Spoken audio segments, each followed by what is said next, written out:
कुणाल, तुला टेन्शन नाही येते मी जाते तर? अजिबात नाही. लवकर अच्छा, ये. ओके. पटकन परत ये. त्यांना हो? सांभाळून राहा. हां. तुम्ही मागच्या व्हिडिओमध्ये बघितलं असेल की सकाळी उठून आम्ही सगळे आंबे वगैरे पॅक केले, पहाटे उठलोय. सतत भरपूर दिवस आमचं पहाटे उठणं चालू आहे, कारण सगळीकडे एक्झिबिशन्स चालू आहेत, सगळेजण सगळ्या कामांमध्ये बिझी आहेत. तर पहाटे उठल्यानंतर माझी झोप तर झाली नव्हती, पण आज मी चालली आहे माझ्या घरी. बिग बॉस मराठी सीझन 6च्या घरी आज मी चालली आहे आणि त्यामुळे मी गाडीतच झोप काढली. घरी चालली नाही, मला चांगलंच म्हणायचं आहे. माझं लाईफ ह्या दोघींशिवाय थोडंसं इम्पॉसिबलच झालं आहे. आणि साडी ड्रेपिंग म्हटल्यानंतर मला अंकिताच लागते. कितीही वेगळ्या पद्धतीने साडी ड्रेप करायची असेल तरी मला ती आता ती तुम्हाला दिसते का खाली बसली ती म्हणजे अशी साडी नेसवते की मला इतर कोणी साडी नेसवली ना की असं मग वाटतं अरे यार अंकिता असतं तर तिने बरोबर असतं. त्याच्यामुळे मी बाहेर कुठेही गेले आणि दुसऱ्या मेकअप आर्टिस्टने मला साडी नेसवली की माझ्या फॉलोअर्सना पण कळतं अंकिताने नेसवलेली नाहीये. माहिती मी ती सहावारी नेसले होते एका अवॉर्ड फंक्शनला, ही पण नव्हती तेव्हा कुठे गेली होती. नाही तर कसं ट्रेंड झालेला माणूस काहीतरी करू शकतो, तोही गायब, सगळेच गायब. कसलं ते गव्हर्नमेंटच होतं तेव्हा वर आली होती साडी. अंकिता जे काही करेल फार सुंदर करेल याची मला खात्री आहे.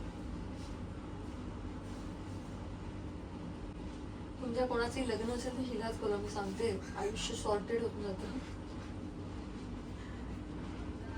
मॅडमच्या डेट्स घ्याव्या लागतात पण आधी तारीख ठरवायच्या आधी डेट्स. अंकिताला पण डेट्स घ्यावे लागतात. हो, मला पण आता तिच्या डेट्स आधी विचार. अंकिता कुठच्या डेट्स रिकाव्या आहेत तुझ्या? आणि जर काही इम्पॉर्टंट शूट अचानक आलं तर मला आधीच भीती वाटते. मी डेट चेंज करून टाकते. मी स्वतः सांगते की मी अवेलेबल नाहीये. हे मी सिक्रेट तुमच्यासोबत आज शेअर केलंय की मी सांगते मी अवेलेबल नाहीये, पण खरी ही अवेलेबल नसते. एक काम करूया, गोरेगाव सेट मध्ये कुठेतरी घेऊया. हे एवढं सगळं करणं माझ्याकडनं कधीच कोणी एक्सपेक्ट करू नये, कारण मी स्वतः तयार अशी नाही होऊ शकत. आता तुझी सासूबाई पण विचारतात साडी नेसल्या अंकिता सानिका आहेत का? हो, हे पहा कुठेतरी होणार आहे का काही पिन बिन की नाही होणार? कुठलं होणार ना, अजून तिचं काहीतरी राहिलंच आहे. अरे असंच कसं पाठवून तुला? बाई अजून लागणार आहे 2-3 तास. मग 2-3 तास नाही की आपण हे नको करूया म्हणून. आणि मी त्यांना फोन करून विचारलं आम्ही मागून पण दिसणार माझ्या आउटफिटचं थोडं मागून प्रॉब्लेम होऊ शकतो असं विचार. हो दिसणार. ऑब्विसली तू चालणार येणार तर घ्यायची कशी? हे काय त्याचा पश्चापात तो पश्चापात सोडला तर मला बघा काही वाटत नाही. मी काहीच नाही केलं प्लीज. फोन पिन लावला कुठे मी? कुणाला फोन लावा, कुणाला डायलॉग किसने हात लगाया उसे. आता मी जाणार आहे बिग बॉस मराठी सीझन 6च्या घरात आणि गेस्ट अपीअरन्स आहे. आम्ही बरेच जण जाणार आहोत. सूरज पण आलाय, अभिजित पण आलाय, बरेच जण आलेत आणि सगळेजण आता तिकडे जाणार आहेत. आणि बघूया काय तुम्हाला इथे ती तर एपिसोडमध्येच बघायला मिळेल. अर्थात अंकिताने मला हे असं सुंदर रेडी केलं आहे आणि आता हे केतकीकडची साडी आहे ही, आणि ही साडी तिने छान ड्रेप केली आहे अंकिताने. आणि मला स्वतःलाच बरं वाटतं आहे. म्हणजे बिग बॉसच्या घरात मी स्वतः काही फार छान रेडी होत नव्हते, पण आता मस्त रेडी होऊन जाते.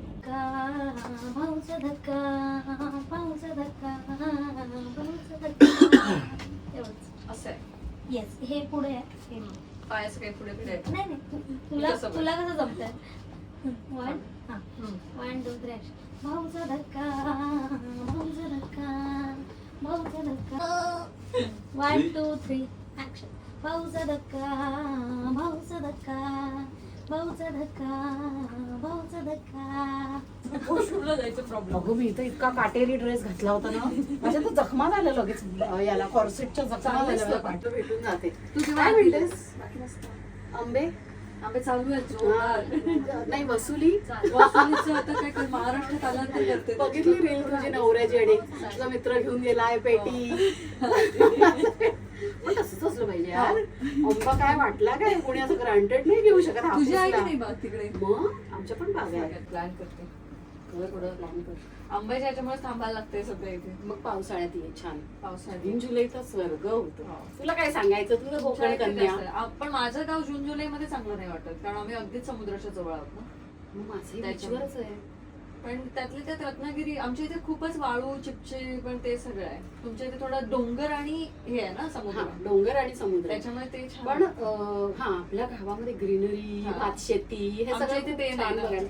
आणि आपलं गाव आहे, छोटस गाव आहे एकदम मस्त, गणेशपुळे गाव. तुला सांगेन, तू आलीस कधी गणेशपुळे? गणेशपुळ्याच्या एक आहे त्या कीर्तन सांगतात, ते दादरला राहतात, तर हा. त्यांना एकदा मी भेटले होते. तर ही असते ऍक्टर्सची, इतर ऍक्टर्सची लाईन. कारण सकाळी आम्ही 4 वाजता रेडी झालो होतो, पण त्याच्यानंतर अजून आता वाजलेत किती ग, 9:30 वाजत आलेत, अजून सुद्धा आम्ही आतमध्ये गेलेले नाहीये. आणि त्यामुळेच मी एक साडी परत चेंज केली, आता परत साडी नेसते.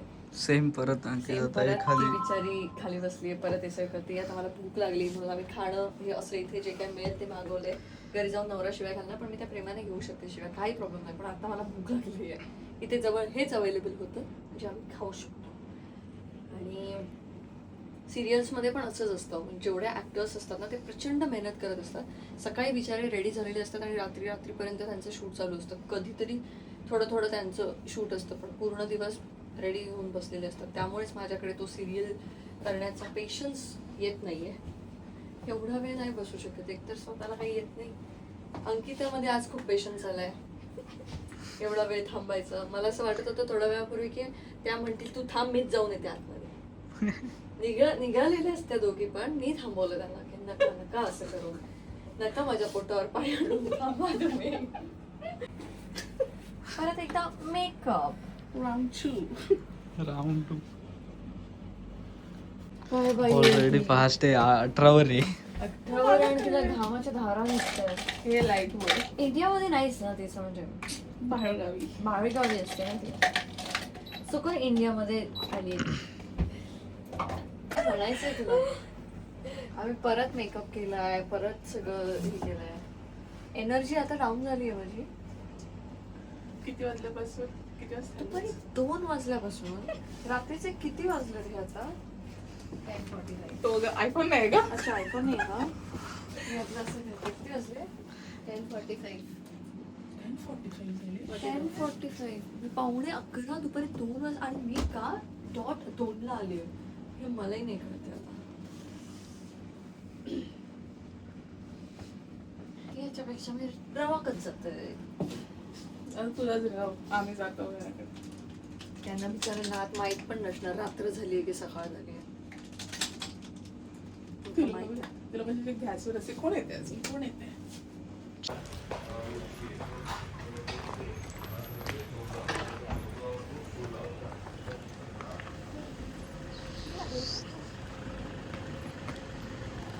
आणि अशा प्रकारे मी 11 वाजता घरात जायला निघाले. तिथे सगळं ब्रीफिंग आणि ते सगळं होऊन मी 1 वाजता परत आले. अंकिताला झोपले, यांचे चेहरे बघा या सगळ्यांचे. वाजलेत रात्रीचे 1 आणि मला पोहोचून लगेच 3:30 वाजता आंब्यांचा ट्रक येतोय. त्याच्यामुळे इथून कसं मला सध्या झोपच नाही आहे. चलो, सगळ्यांचे झोपेला आलेले चेहरे बघा. बिचारे कशा थांबल्या 1:30 वाजेपर्यंत. बरोबर 12 तास झालेत आपल्याला. चलो. ए, तुम्ही दोघं वेगवेगळ्या रिक्षाने चाललाय? वेगवेगळ्या रिक्षाने चाललाय? हा, बाय बाय. तू कुठे बाय? तू आत ये. सौरभ बाय करते. Bye bye. हे बघ, आंब्याचे घेऊन चल, आपल्याला आंबे भरायचे. बाय.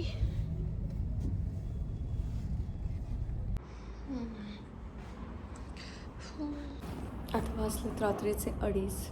मी फार भयानक दिसते कारण मी अजून मेकअप उतरवला नाही आहे. मी आता मेकअप उतरवणार आहे. 2:30 वाजलेत आणि 3:30 पावणे 4ला आंब्याचा गाडी येईल. ते सगळे आंब्याचे बॉक्सेस लोड करून पुण्याला पाठवायचे आहेत, कारण सगळेजण एक्झिबिशनसाठी निघतात. त्यामुळे आज काही झोप नाही आहे, पूर्ण दगदग. उद्या मी दुपारनंतरच आराम करू शकेन मला वाटतं. आणि सगळ्यांचीच दगदग होते. आता सौरभ पण आत्ता गेला आहे, त्याच्यानंतर तो पण, त्याची पण काही झोप होणार नाही आहे. बघू. सकाळचे 4:30 वाजले. ही बया काय घेऊन चालले ते काय माहिती कुठं चालली आहे. कसले काळे कपडे घालून तिचं आज कॉलेज आहे ना. आणि अशा प्रकारे कंटिन्यू 36 तास मी काहीच झोपलेलं नाही आहे आणि काम काम काम चालू आहे. आता आंब्याच्या सगळ्या गाडी सकाळीच आल्या होत्या, त्यानंतर आता सगळं डिस्पॅच चालू आहे. हाय गाईज, तर गेले 36 तास आम्ही झोपलेलो नाही आहोत. मी नाही झोपले, इवन सौरभ पण नाही झोपलाय. मध्ये मध्ये त्याने डुलकी काढली आहे फक्त, पण बिचारा तो पण नाही झोपला. आम्ही सगळेच जण जागी होते, इवन प्राजक्ता पण जागी आहे. सगळेजण काम करत आहेत. त्यात मी जाऊन बिग बॉसचा घरात जाऊन आले. आणि खरं तर तिथे गेल्यानंतर मला कोणालाच काही वाईट बोलायचं नव्हतं. आणि मला आज तुम्हाला फक्त एकच सांगायचं आहे की मी बऱ्याच वेळेला बघितलं की मी जे काही करते किंवा मी काही गोष्ट घेतली की त्या गोष्टीला जज करण्यापेक्षा हे जे काही आमचे कष्ट आहेत ना ते सुद्धा तुम्ही बघा. दाखवणं प्रत्येक वेळेला शक्य होत नाही. आणि त्यामुळेच आता आजपासून पुण्यात एक्झिबिशन आहे. काका काकी सकाळी पहाटे उठून ट्रेनने निघालेत. ते सुद्धा प्रचंड मेहनत करतात आमच्यासोबत. सगळेच जण म्हणजे माझ्यासोबत जेवढे लोक आहेत ना हे खूप मेहनत करत आहेत. काका काकी सकाळी 4 वाजता उठून ट्रेनने निघाला, ते 9 वाजता तिथे पोहोचणार. आता आमचा इथून टेम्पो निघालाय सामान सिंधुद्योगचं आणि मँगो बॉक्सेस वगैरे सगळं भरून तो निघालाय. तो पुण्यात पोचेल 1:10 पोचेल. त्यानंतर ते सगळं तिथे सेटअप करतील आणि तिथे सगळं आमचा सिंधुद्योगचा स्टॉल असेल. आम्ही पहिल्यांदा एवढं थोडंसं लांब जाण्याचा विचार केला, कारण पुण्यात ना आम्हाला खूप ऑर्डर्स येत असतात, खूप लोक आम्हाला विचारतात. माझा असा विचार चालू आहे की पुण्यात एखादं फ्रँचायझी देण्यापेक्षा स्वतःचं शॉप काहीतरी चालू करू, कारण मला ते लॉंग रन करायचं आहे. सो मुंबईत एक स्टोर आणि एक पुण्यात स्टोर असेल तर पुण्यातल्या आंब्यांसाठी आम्हाला काही प्रॉब्लेम येणार नाही. यावेळेला खूप प्रॉब्लेम आला, म्हणजे माझं लाखभर रुपयांचं नुकसान झालेलं आहे.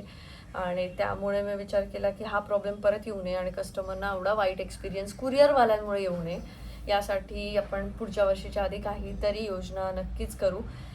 आणि बऱ्याच गोष्टी चालू आहेत. आता सगळेजण टेम्पो लोड करण्यासाठी गेले, म्हणजे कुणाल सुद्धा तिथेच गेलाय. नवीन आमच्यासोबत एक अक्षय म्हणून आहे, तो सुद्धा तिथेच गेलाय. सौरभ सुद्धा तिथेच गेलाय. हे तिघं ते टेम्पो वगैरे लोड करून पोर्टरने पाठवून देतील. आणि त्यानंतर मग सौरभ येईल इथे, तो शॉपवर थांबेल. मी घरी जाऊन आंघोळ वगैरे माझ्या सगळ्या गोष्टी आटपेन, कारण अजिबात झोपलेलं नाही आहोत. त्यामुळे कोणत्याही गोष्टीवरती माझं जज करताना, म्हणजे मी एखादी एक्सपेन्सिव्ह गोष्ट केली ना, हिला तर इथनं मिळाली असेल, हिला तर इथनं, हे आमचे जे काही रात्र जागतोय ना, माझ्या डोळ्याखाली डार्क सर्कल आलेत. मला डाएट करायला सांगितलेलं आहे सध्या. त्याचं कारण तुम्हाला पुढच्या महिन्यात कळेल, पण मला वाटत नाही मी फारच लाईटली घेते आहे माझ्या त्या करिअरला. मला ही गोष्ट एक्सपांड होताना बघायला खूप आवडते आणि त्यामुळे मी आत्ता थोडंसं या आठवड्यात लक्ष घातलं. तर मागचे 2 वर्ष मी काहीच लक्ष नव्हता घातलं, पण बिझनेस प्राजक्ताने छान हँडल केला होता. यावर्षी एक्सपांड करण्याच्या ह्याने मी विचार केला आणि तसं झाला. खूप चांगला बिझनेस होतोय, तर का सगळ्यांनी मेहनत नाही करावी असं विचार केला आणि आम्ही सगळ्यांनी मस्त केलं आहे. छान चाललं आहे सगळं. खूप चांगल्या ऑर्डर्स आहेत, खूप लोक घेत आहेत, खूप लोक विश्वासाने घेत आहेत. आणि सिंधुद्योगच्या प्रोडक्ट्सना पण प्रचंड डिमांड आहे. आमचं कोकम सरबत तर स्टॉकआउटच होत असतं. त्याच्यानंतर ही सांडगी मिरची, दही मिरची, वडापावची आमची जी चटणी आहे ती हल्ली खूप सेल व्हायला लागली आहे. त्यानंतर हे सगळे लोणचे. आणि आता सध्या मी शॉप भरून ठेवायला सांगितलं एक्झिबिशनला जाण्याआधी, कारण अक्षय तृतीयेच्या निमित्ताने जे लोक आंबे घेण्यासाठी येतील तर त्यांना इतर प्रोडक्ट्स जर लागले तर ते मिळावेत यासाठी.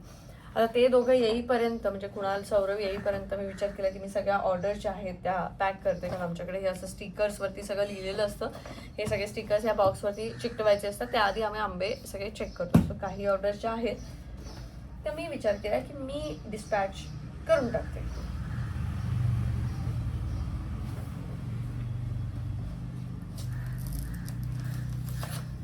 आणि आता बिग बॉसचा फिनाले येतोय. मला बऱ्याच जणांनी विचारलं तू कोणाला सपोर्ट करतेस, कोणाला. मला काय ना की एकतर काही झालं म्हणजे कोकणात काही होऊ देत किंवा कुठेही काही होऊ देत, त्याला रिस्पॉन्सिबल कोकण हार्टेड गर्लच असते. तर एक कस्टमर आलं होतं, त्यामुळे मी मध्ये थोडासा ब्रेक घेतला. तर मी हे सांगत होते की काही झालं ना की सगळ्याचा ब्लेम माझ्यावरतीच पडतात की ती काय करते, कोकण हार्टेड गर्ल काय करते, बोलत का नाही, हे करून मालवणी भाषा वापरून मोठी झाली वगैरे. तर एकतर मालवणी भाषा ही मला येते, ती वापरून मी कधी काय करायला गेले नाही. मला येते, ती मी रॅन्डम बोलायला गेले आणि लोकांना अजूनही आवडते. जेव्हा मला ते अति हे वाटलं त्याचं की सगळेजण मला सांगतात की मालवणी भाषा वापरून मोठी झाली म्हणून मी ते गजाली बिजाली करायचे ना, ते सगळं बंद करून टाकलं होतं. जाऊ देत, म्हणजे उगीच मला कधीच कुठच्याही एका साच्यात बसायला आवडत नाही. आणि तुम्ही बघितलं असेल की मी किती काय काय गोष्टी करून स्वतःला इथे स्टेबल केलंय मुंबईमध्ये. त्यामुळे मला तो टॅग असा नकोच आहे, हे वापरून केलं, माझं ते वापरून केलं. त्याच्यामुळे ते मी बंद केलं. आणि आता हल्लीच मला एक आजी मिळाल्या होत्या, 80 वर्षाच्या आजी होत्या त्या. त्यांनी मला असं सांगितलं की अगं तुझ्या त्या गजाली चालू कर ना गं, मला ऐकायला खूप गोड वाटतात. आणि तेव्हा मला असं आलं की मी का लोकांचा विचार करून ते बंद केलं. म्हणजे आहे माझ्यामध्ये, मला बोलता येते मालवणी, तर मी चालू करते ना. आणि त्या आजींना, 80 वर्षाच्या आजींना ऐकायला आवडते, तर का करू नये. तर तसंच आता बिग बॉसमध्ये कोण जिंकणार, मी का उडी मारू अशा गोष्टींमध्ये जिथे मी एकाचं नाव घेईन आणि 10 लोक मला म्हणते तू तिचं नाव का घेतलं, तू तिचं नाव. माझी मर्जी आहे ना, मला ज्याला वोट द्यायचं आहे मी देईन, मला ज्याला नाही द्यायचं आहे मी नाही देणार. मग मी वाच्यता का करू त्या गोष्टीची आणि स्वतः का अडकू, जेव्हा माझ्याकडे असा वेळच नाही आहे. मेन उद्देश हा आहे की माझ्याकडे वेळच नाही आहे ह्या सगळ्या कामांमध्ये मी बिझी असल्यामुळे. तर ज्यांना कोणाला वाटतं मला काही माहीत नसतं जगात कुठे काय चालू आहे. मला कधी कधी सौरभ सांगतो की ताई हा ट्रेंड आहे, असं असं चालू आहे, ह्या इन्फ्लुएन्सरचं हे झालं, ह्या इन्फ्लुएन्सरचं असं झालं. हे सगळं मला इन्फॉर्मेशन या माझ्या लोकांकडनं मिळते. मला स्वतःला काहीही माहीत नसतं की काय चालू आहे.